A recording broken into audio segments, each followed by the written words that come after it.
behind the scenes on an iced coffee photo shoot.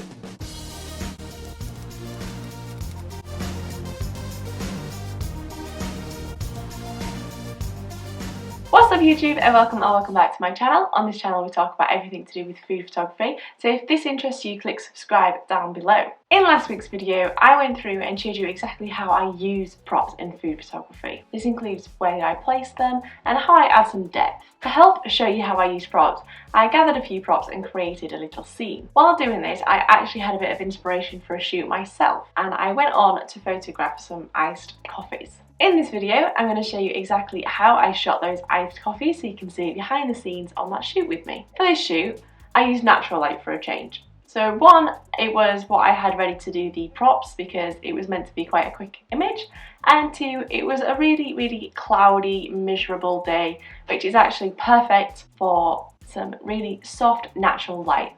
Not so much the nicest weather for iced coffees, but I'll drink it anytime.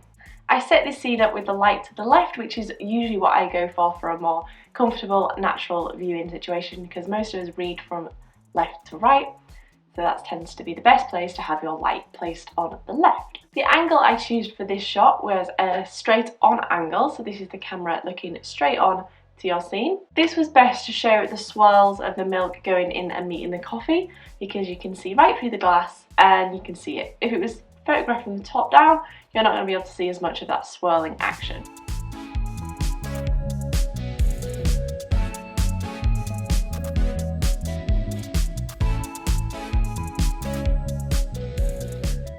I used some lighter backgrounds for this shot because I really wanted to get that nice bright summery feel, and it would contrast nicely with the darker coffee colours as well. As for setting up the scene, that was more what I talked about in last week's video, as the props I'd got out were actually only meant for that video and I turned it into a shoot afterwards because why not? If the inspiration strikes, get out there and photograph. I used a glass for the hero coffee and the background coffee so you could see right through, and it's suitable for the drink. It's what you drink an iced coffee out of. If I do something like a mug, you are going to be able to see the swirls, which is a big part of this shoot. I used a nice plant in the background of the image. This adds some depth and height into the background there. I did change it out midway through, so if you think you're going crazy because it looks like two different plants, you're not going crazy. I just changed my mind halfway through. It happens quite a lot.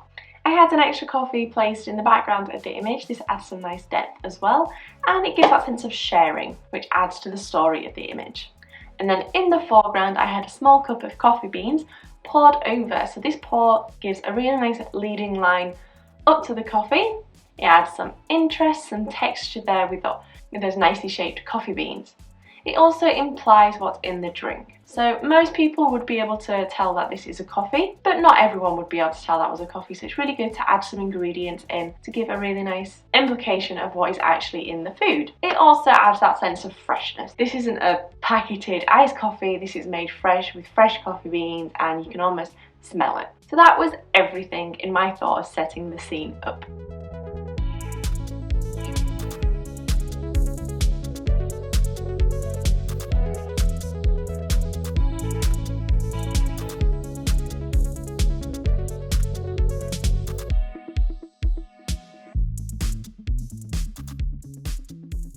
Now the scene is ready, before I add anything to the glass, I'm going to get all of the settings and lighting right. The settings for most of these images were f5 and then a shutter speed of about 1/15 or 1/25. Because I was using natural light, the light changed slightly, which is why there's a slight difference with the shutter speeds, but it's not a massive difference. As this is going to be an icy drink, it's not going to sit for very long, so it's really important to get all these settings and lighting fixed beforehand. Now I had all of the settings and lighting ready, I filled one of the glasses up with ice and milk.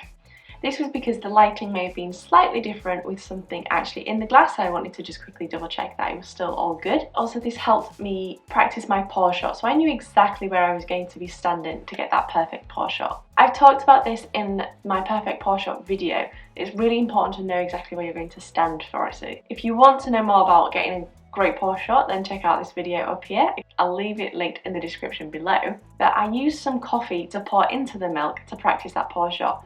This is the backwards way round of how I would do the normal coffee shot, because you'd pour the milk into the coffee. But when you pour the coffee last, it stays separated, so you've got like a layer of coffee and then the milk underneath. This was actually going to be used as my background coffee, which I wanted to have something a little bit more interesting instead of just a plain coffee sat in the back. So that was going to be this. So I thought, kill two birds with one stone, practice my pour shot and make a really nice interesting coffee for the back.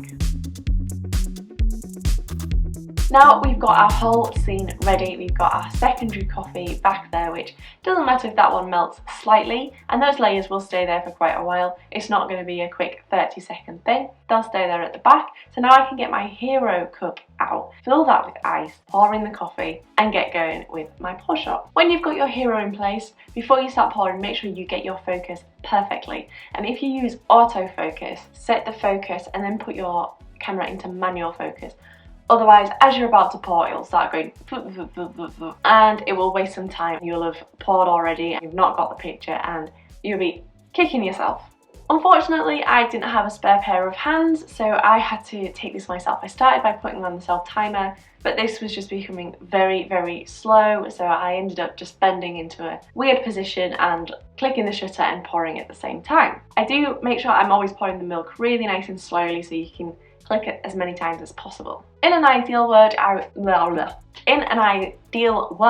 would have set my camera up to tether, which I do prefer when I'm doing pour shots, any shots really, because it's so much nicer to be able to see it on the computer.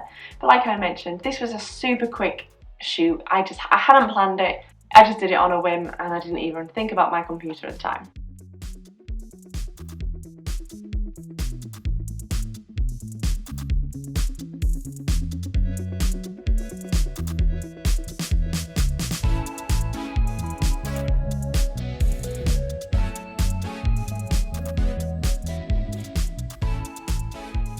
I did make sure I had extra ice on hand and extra coffee, so I got to try this again.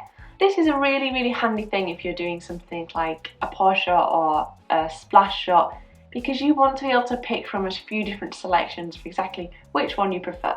So I got a great selection of different pours and I can choose my favourite swirl. So that action, that swirl in the coffee is going to be different no matter how many times you do it. You're never going to be able to recreate exactly the same swirls. It's completely random. I have done this before and got some amazing swirls, and I have done it before and it's just flopped right in and not being very interesting whatsoever.